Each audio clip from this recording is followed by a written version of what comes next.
بسم اللہ الرحمن الرحیم۔ السلام علیکم۔ تمام تعریفیں اس رب العالمین کے لیے ہیں جو نہایت مہربان اور رحم کرنے والا ہے۔ لاکھوں کروڑوں درود حضرت محمد صلی اللہ علیہ وسلم اور ان کی آل پر۔ ناظرین، آپ دیکھ رہے ہیں ڈاکٹر اسامہ کے ساتھ۔ سابق فوجی حکمران، سابق army chief general Pervez Musharraf, جو کئی دنوں سے علیل تھے اور دبئی کے ایک نجی ہسپتال میں داخل تھے، کل 5 فروری 2023 کو وہ خالق حقیقی سے جا ملے۔ جنرل پرویز مشرف ایک انتہائی متنازع حکمران اور شخصیت کے حامل تھے۔ وہ پرانی دلی سے ہجرت کر کے کراچی آئے تھے۔ دلی میں ان کی 2000 گز پر بنی حویلی تھی جو نہر والی حویلی کے نام سے مشہور تھی۔ ان کا خاندان پڑھا لکھا اور انڈین سول سروس میں تھا۔ ان کے والد سید مشرف الدین احمد علی گڑھ سے فارغ التحصیل تھے۔ 1947 میں یہ خاندان ہجرت کر کے پاکستان آ گیا، جسے فارن سروسز میں جگہ دی گئی۔ 2 سال بعد ان کے والد کو انقرہ بھیج دیا گیا، جہاں پرویز مشرف نے ابتدائی تعلیم حاصل کی۔ واپس آ کر کراچی میں مشرف نے صدر کے سینٹ پیٹرک کالج میں داخلہ لیا۔ کراچی کے بعد وہ لاہور کے ایف سی کالج میں داخل ہو گئے اور وہیں سے ایف اے بھی کیا۔ ان کی والدہ محترمہ زیری مشرف کے مطابق پرویز بہت ہی شرارتی تھے، اس لیے انہوں نے اسے فوجی کے ڈسپلن میں بھیجنے کا فیصلہ کیا تھا۔ صدر پرویز مشرف کو موسیقی کا بھی شوق تھا، جو کہ انہیں اپنی والدہ سے ورثے میں ملا تھا، جو جوانی میں کلاسیکل کلام گاتی تھیں اور بہارت نتیم کی ماہر تھیں۔ 18 سال کی عمر میں پرویز مشرف ایبٹ آباد کا کول اکیڈمی میں داخل ہوئے اور پاسنگ آؤٹ کے بعد فوجی پیشے کا آغاز ہوا۔ کچھ عرصے بعد وہ آرٹلری سے ایس ایس جی میں گئے۔ پرویز مشرف تعلقات بنانے کے ماہر تھے۔ 19 اپریل 1964 کو پاکستانی فوج میں کمیشن حاصل کیا۔ انہوں نے 1965 اور 1971 کی جنگوں میں بھی حصہ لیا۔ اکتوبر 1998 میں منگلہ کے کور کمانڈر تھے جب وزیر اعظم ان پہ مہربان ہوئے۔ وزیر اعظم نواز شریف سے ملاقات کے فوری بعد 6 اکتوبر 1998 کو جنرل جہانگیر کرامت نے آرمی چیف کے عہدے سے استعفیٰ دیا تو نئے آرمی چیف کی تعیناتی کا مرحلہ آیا۔ اس وقت جنرل علی خان اور خالد نور خان سینئر ترین جنرلز تھے اور خیال بھی یہی کیا جا رہا تھا کہ ان میں سے کسی ایک کو عہدہ سونپ دیا جائے گا۔ تاہم اسی روز ہی منگلہ کے corps commander general Pervez Musharraf کو وزیر اعظم کے military secretary brigadier Javed Iqbal نے فون کر کے پیغام دیا کہ وزیر اعظم نواز شریف سے ملنا چاہتے ہیں۔ یوں 8 اکتوبر 1998 میں انہوں نے آرمی چیف کا عہدہ سنبھالا۔ آرمی چیف بنتے ہی مشرف کے تیور بدل گئے۔ وہ بہارت سے جنگ کی منصوبہ بندی کرنے لگے۔ اطلاعات کے مطابق انہوں نے 1979 میں بینظیر کو بھی کارگل پر حملے کا مشورہ دیا تھا، لیکن انہوں نے رد کر دیا تھا۔ 1998 میں پرویز مشرف نے وزیر اعظم کو بتائے بغیر کارگل پر حملہ کر دیا۔ پہلے انہوں نے کہا کہ کارگل کی مہم میں مجاہدین حصہ لے رہے ہیں، تاہم جب فوجی جوان جہاں بھاگ ہوئے تو سارا راز کھل گیا اور یہ ماننا پڑا کہ یہ کارروائی فوج ہی کر رہی تھی۔ جب بھارت نے کارگل کی چوٹیوں پر دوبارہ قبضہ کر لیا تو مشرف کے ہاتھ پیر پھول گئے۔ نواز شریف کے مطابق انہوں نے مجھ سے کہا کہ آپ کچھ کریں، ہم پھنس چکے ہیں۔ چنانچہ نواز شریف امریکہ گئے اور بل کلنٹن کے ذریعے بھارت پر دباؤ ڈالا کہ جنگ بندی کی جائے۔ یہ اتنی بڑی جنگ تھی کہ 1965 اور 1971 کی جنگوں سے زیادہ جانی نقصان ہوا۔ انڈین وزیر اعظم اٹل بہاری واجپئی نے 21 فروری 1999 کو لاہور کا دورہ کیا اور اعلان لاہور ہوا۔ اس پر دونوں ملکوں کے وزیر اعظم نے دستخط کیے۔ اسی دورے کے دوران ہی انڈین وزیر اعظم اٹل بہاری واجپئی نے اپنی مشہور زمانہ اب جنگ نہیں ہونے دیں گے نظم بھی پڑھی تھی۔ تاہم کارگل کی جنگ کے بعد یہ معاہدہ مؤثر نہیں رہا۔ یہ بھی کہا جاتا ہے کہ نواز شریف اور پرویز مشرف کے درمیان پہلی دراڑ اسی وجہ سے پڑی جو وقت کے ساتھ ساتھ گہری ہوتی گئی اور کارگل تک پہنچی۔ کارگل کی جنگ ہارنے کے بعد نواز شریف نے پرویز مشرف کو ہٹانے کا فیصلہ کیا، لیکن ان میں اتنی جرأت نہیں تھی کہ وہ ان کی موجودگی میں یہ کام کرتے۔ چنانچہ جب وہ سری لنکا کے دورے پر تھے تو نواز شریف نے انہیں ہٹا کر I S I chief Zia Uddin but کو آرمی چیف لگایا، لیکن فوج کے ٹاپ جرنیلوں نے یہ فیصلہ تسلیم نہیں کیا۔ نواز شریف سے یہ غلطی ہو گئی کہ انہوں نے حکم دیا کہ جنرل پرویز مشرف کا طیارہ کراچی ایئرپورٹ پر نہ اترے۔ اس کی اطلاع ان کے ساتھی جرنیلوں نے طیارے کے رابطے سے ہی مشرف کو دی۔ اس پر انہوں نے جہاز کا اندر سے کنٹرول سنبھال لیا۔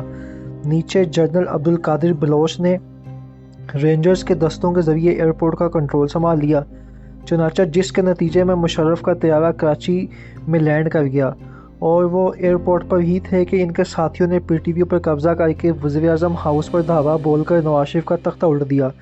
اس طرح پاکستان میں تیسری فوجی آمریت قائم ہوئی۔ مشرف نے نواز شریف پر ہائی جیکنگ، دہشت گردی اور اقتدام قتل کے مقدمات قائم کیے جو کراچی کے انسداد دہشت گردی کی عدالت میں چلے۔ یہ عدالتیں خود نواز شریف نے قائم کی تھیں۔ مشرف کا پکا ارادہ تھا کہ وہ نواز شریف کو بھٹو کی طرح پھانسی پر لٹکا کر سویلین بالادستی کے خواب کو ہمیشہ کے لیے چکنا چور کر دیا۔ مشرف چیف ایگزیکٹو کے عہدے کے ساتھ منظر عام پر آئے اور صدر رفیق تارڑ کچھ ماہ ملک کے صدر رہے۔ 2002 میں ہونے والے انتخابات میں مسلم لیگ کاف نے اکثریت حاصل کی۔ اس اسمبلی سے وہ صدر منتخب ہوئے۔ رفیق تارڑ کو گھر بھیج دیا گیا۔ اسی سال انہوں نے کامیاب صدارتی ریفرنڈم بھی کروایا۔ جنرل پرویز مشرف دبنگ لہجے میں انگریزی بولنے کے ساتھ ساتھ اپنی روشن خیالی کی وجہ سے بھی مشہور رہے۔ وہ سگار پیتے تھے اور موسیقی کے بھی شوقین تھے۔ ان دی لائن آف ریکارڈ میں انہوں نے لکھا ہے کہ وہ طبلہ بھی بہت اچھا بجا لیتے تھے۔ پرویز مشرف کو اس وقت ایک نئے مسئلے کا سامنا کرنا پڑا جب انہوں نے 9 مارچ 2007 کو اس وقت کے چیف جسٹس افتخار محمد چودھری کو غیر فعال کیا۔ اس پر وکلاء نے ایک شدید قسم کی تحریک شروع کر دی اور افتخار محمد چودھری نے اقدام کو عدالت میں چیلنج کر دیا۔ سپریم کورٹ نے انہیں 20 جولائی 2007 کو بحال کر دیا۔ تاہم 3 نومبر کو پرویز مشرف نے ملک میں ایمرجنسی نافذ کی اور افتخار محمد چودھری سمیت دیگر ججز کو نظر بند کیا۔ اس کے بعد پھر سے وکلاء کی تحریک نے زور پکڑ لیا۔ بینظیر بھٹو 1996 میں حکومت کے خاتمے کے بعد سے ہی جلا وطنی اختیار کر چکی تھیں، تاہم بدلتی صورتحال نے پرویز مشرف کو بینظیر کی مدد لینے پر مجبور کر دیا۔ انہوں نے بینظیر سے لندن میں ملاقات کی اور بعض NRO جاری کیا جس کے مطابق پی پی قیادت پر قائم مقدمات ختم کر دیے گئے۔ اس کے ساتھ ہی بینظیر بھٹو نے وطن واپس آنے کا اعلان کیا اور واپسی پر 11 اکتوبر 2007 کو ان کے استقبالی جلسے میں خودکش دھماکے ہوئے جس میں 70 سے زائد افراد ہلاک ہو گئے۔ تاہم بینظیر بھٹو نے سیاسی سرگرمیاں جاری رکھیں کیونکہ جنوری 2008 میں انتخابات ہونا تھے۔ انہوں نے بھی عدلیہ کا ساتھ دیا۔ کچھ عرصے بعد نواز شہباز بھی وطن لوٹ آئے۔ 27 دسمبر 2007 کو بینظیر بھٹو کو ہلاک کر دیا گیا اور انتخابات کچھ 6 ماہ کے لیے ملتوی ہو گئے۔ اکتوبر 2008 میں ہونے والے الیکشن میں پی پی کی حکومت بنی تو وزیر اعظم یوسف رضا علی گیلانی نے پہلی ہی تقریر میں نظر بند چیف جسٹس کو رہا کرنے کے احکامات جاری کیے جس سے پرویز مشرف پر دباؤ بڑھتا گیا اور نومبر 2007 میں انہوں نے آرمی چیف کا عہدہ چھوڑ دیا اور چند ماہ بعد ہی صدارت کے عہدے سے استعفیٰ دے دیا۔ ان کے بعد آصف علی زرداری صدر بنے۔ صدارت سے استعفیٰ دینے کے بعد پرویز مشرف ملک سے باہر چلے گئے، تاہم ان کے بیانات آتے رہتے کہ وہ واپس آئیں گے اور 2013 کے انتخابات سے قبل وہ لوٹ آئیں گے۔ الیکشن میں مسلم لیگ نون نے اکثریت حاصل کی۔ نواز شریف وزیر اعظم بنے۔ نومبر 2013 میں حکومت نے ان کے خلاف آرٹیکل 6 کے تحت غداری کا مقدمہ دائر کیا۔ ان کی گرفتاری کے احکامات جاری ہوئے، تاہم طبیعت خراب ہونے کی وجہ سے انہیں ہسپتال منتقل کیا گیا۔ کئی ماہ وہ ہسپتال میں رہے، وہیں سے وہ ملک سے باہر چلے گئے، تاہم ان کے خلاف کیس جاری رہا۔ خصوصی عدالت نے 24 دسمبر 2013 کو سابق صدر آرمی چیف پرویز مشرف کو بطور ملزم طلب کیا اور 31 مارچ 2014 کو پرویز مشرف پر فرد جرم عائد کر دی گئی۔ پرویز مشرف نے صحت جرم سے انکار کیا تو ٹرائل کا باقاعدہ آغاز کیا گیا۔ پاکستان کے سابق فوجی صدر general retired Pervez Musharraf Dubai میں طویل علالت کے بعد وفات پا گئے ہیں۔ وہ دبئی کے امریکن نیشنل ہسپتال میں زیر علاج تھے۔ پاکستانی فوج پرویز مشرف تقریباً 9 سال تک آرمی چیف رہے۔ وہ 2001 میں پاکستان کے 10ویں صدر بنے اور 2008 تک اس عہدے پر فائز رہے۔ 1999 میں فوجی بغاوت کے بعد اقتدار میں آنے والے پرویز مشرف 2016 میں علاج کی غرض سے ضمانت حاصل کرنے کے بعد متحدہ عرب امارات میں مقیم تھے۔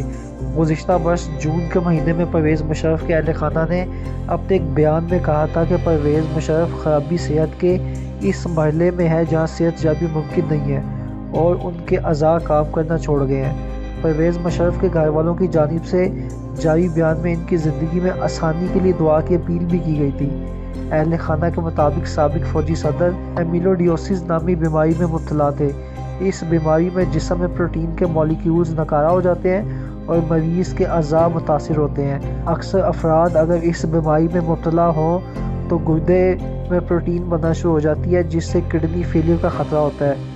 اس بیماری میں اگر دل میں پروٹین بننا شروع ہو جائے تو اس سے پٹھے بھی سخت ہوتے ہیں اور جسم میں خون کی گردش بھی متاثر ہوتی ہے۔ NHS کے مطابق اس بیماری کا کوئی علاج نہیں ہے اور ان پروٹینز کو براہ راست نکالا نہیں جا سکتا، مگر ایسے طبی طریقے موجود ہیں جن میں علامت کا علاج کیا جا سکتا ہے۔ ان پروٹینز کو جسم میں بڑھنے سے روکا جا سکتا ہے۔ ذرائع اس بات کو کنفرم کر رہے ہیں کہ جنرل پرویز مشرف کا جسد خاکی آج رات 10 بجے پاکستان لایا جائے گا اور پرویز مشرف کا جنازہ کل 2 بجے ظہر کے بعد کراچی میں ادا کیا جائے گا۔ اللہ سے دعا ہے کہ اللہ تعالیٰ پرویز مشرف کی بخشش فرمائے اور ان کو جنت الفردوس میں اعلیٰ مقام عطا فرمائے۔ ناظرین، میری ویڈیوز کو لائک کریں، میری ویڈیوز کو شیئر کریں، میرے چینل کو سبسکرائب کریں۔ اللہ تعالیٰ پاکستان کا حامی و ناصر۔ پاکستان زندہ۔